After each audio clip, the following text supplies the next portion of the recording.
This is CBS News, Thursday night.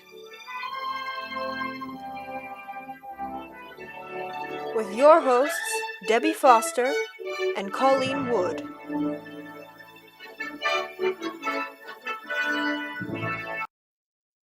This is CBS World News.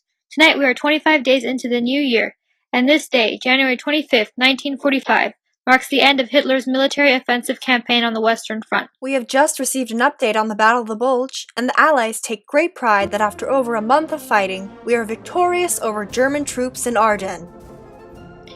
This battle has obtained many nicknames, including Operation Mist and the Ardennes Offensive. The battle line is commonly referred to as the Horseshoe, with tips on the border of Germany and inwards toward the holidays, and some folks may have taken time away from reports, so for those, this is what we know. The Battle of the Bulge began December 16, 1944, and has ended after much trickery on behalf of German soldiers. We have been told that Hitler was able to use troops under the command of his Lieutenant Colonel Otto Skorzeny to execute Operation Grief. Here Skorzeny, quote, outfitted English-speaking German soldiers with captured American weapons, jeeps, and uniforms, and had the men slip behind the U.S. lines and pose as GIs. The German pretenders cut communication lines, switched road signs, and committed other small acts of sabotage, but they were most successful at spreading confusion and terror. We were able to track down an eyewitness to the chaos.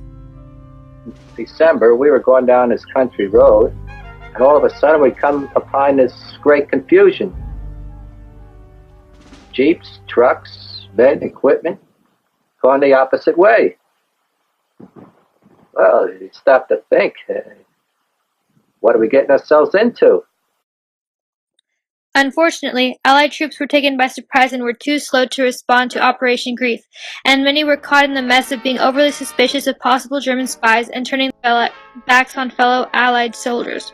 We have reports that before this battle occurred, Allied forces dismissed warning by German prisoners of war, claiming that a major offensive was on the rise. Other problems with communication between U.S. troops also added to our issues. Fortunately for us, German forces were not well prepared and were not confident. There would have been more than, quote, 80,000 GIs that were killed, captured, or wounded, more than in any battle in U.S. history. One soldier tells CBS on his experience. Take a listen. But between 1200 and 1300 on the 21st until 2300 hours or 11 o'clock that night, I saw my own immediate force, which had been in the neighborhood of 680 men, go to less than 200. Poor winter weather prevented Air Force from playing as big a role as needed and put a lot of bad conditions and pressure on the ground army. Very true. But in other news, America should be a proud nation tonight. Mr. Winston Churchill, Prime Minister of Great Britain, has honored our country in his speech. He has reminded us of the human vulnerability as well as our faith in hope. Here are Winston Churchill's words, read by our correspondent from the BBC.